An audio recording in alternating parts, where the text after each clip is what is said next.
భారతదేశంలో ఎంతో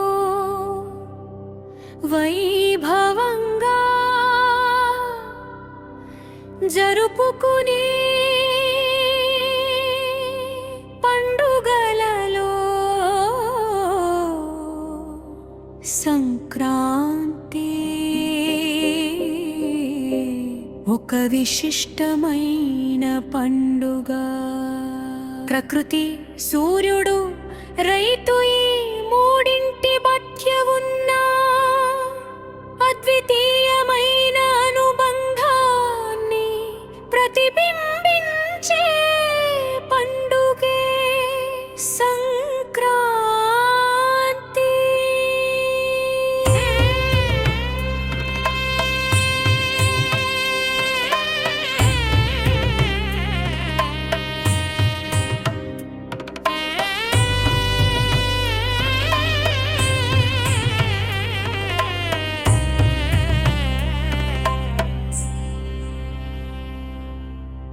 ఇది కేవలం పండుగ కాదు, ఇది ఒక సంస్కృతి, ఒక సాంప్రదాయం, ఒక కృతజ్ఞత.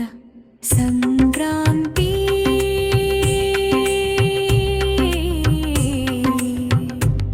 అందివను సంక్రాంతి అంటే సూర్యుడు ఒక రాశి నుండి మరొక రాశిలోకి ప్రవేశించడం.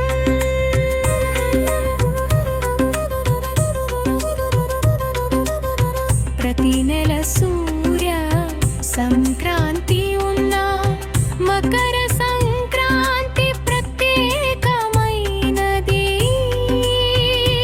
రోజు సూర్యుడు ధనుస్సు రాశి నుంచి మకర రాశిలోకి ప్రవేశిస్తాడు.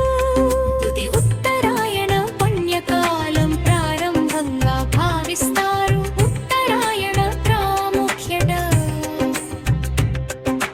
హిందూ ధర్మశాస్త్రాల ప్రకారం ఉత్తరాయణం దేవతల పగలు. ఈ కాలంలో చేసిన దానాలు, పూజలు, వ్రతాలు అత్యంత శుభ ఫలితాలు ఇస్తాయని నమ్మకం. భీష్ముడు కూడా ఉత్తరాయణం వచ్చే వరకు శరశయ్యపై వేచి ఉన్నాడని పురాణ కథ. వ్యవసాయంతో సంక్రాంతి అనుబంధం. సంక్రాంతి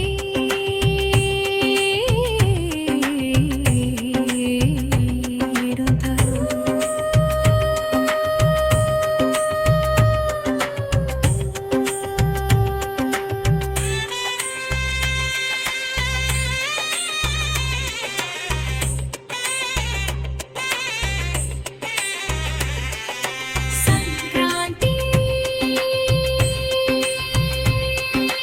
రైతుల పండుగ. ఖరీఫ్ పంట కోత పూర్తయ్యే సమయం ఇది. రైతు తన కష్టానికి ఫలితం పొందే వేళ. అందుకే గిన్నెం, బెల్లం, నువ్వులు, పాలు ఈ పండుగలో ప్రధానమైనవి. రైతు భూమికి, పశువులకు, సూర్యుడికి కృతజ్ఞతలు చెప్పే రోజు ఇదే. భోగి పండుగ చరింక సంక్రాంతి అనుబంధం. సంక్రాంతి రైతుల పండుగ. ఖరీఫ్ పంట కోత పూర్తయ్యే సమయం ఇది. రైతు తన కష్టానికి ఫలితం పొందే వేళ.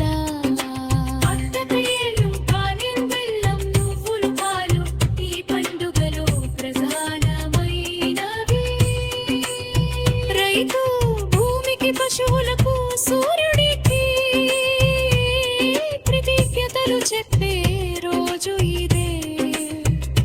భోగి పండుగ చరిత్ర సంక్రాంతి అనుబంధం.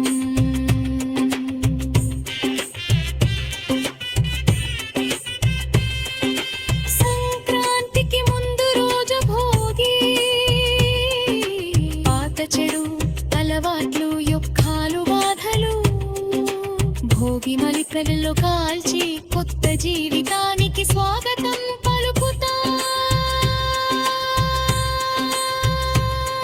ఇది ఇంద్రుడిని పూజించే పండుగగా కూడా చెప్పబడుతుంది. కనుమ పండుగ విశిష్టత.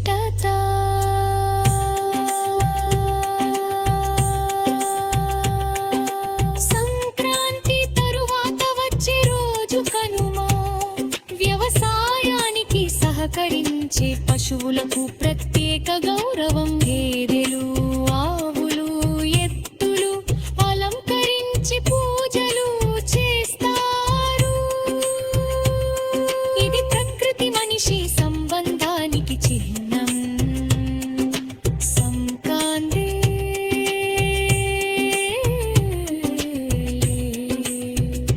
సంప్రదాయ పశ్చిముంది కన్నారు పరిపడాలి పటాలు అరిసెలు పొంగలి సక్కినాలు వెన్నాగ్రితోర్ కుటుంబ సమాగమం. ఈ పండుగ వైఖ్యతను ఆనందాన్ని పెంచుతుంది. ముగింపు సందేశం. సంక్రాంతి మనకు నేర్పేది ఒక్కటే.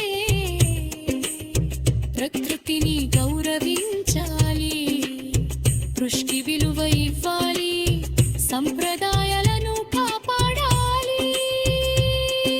సంక్రాంతి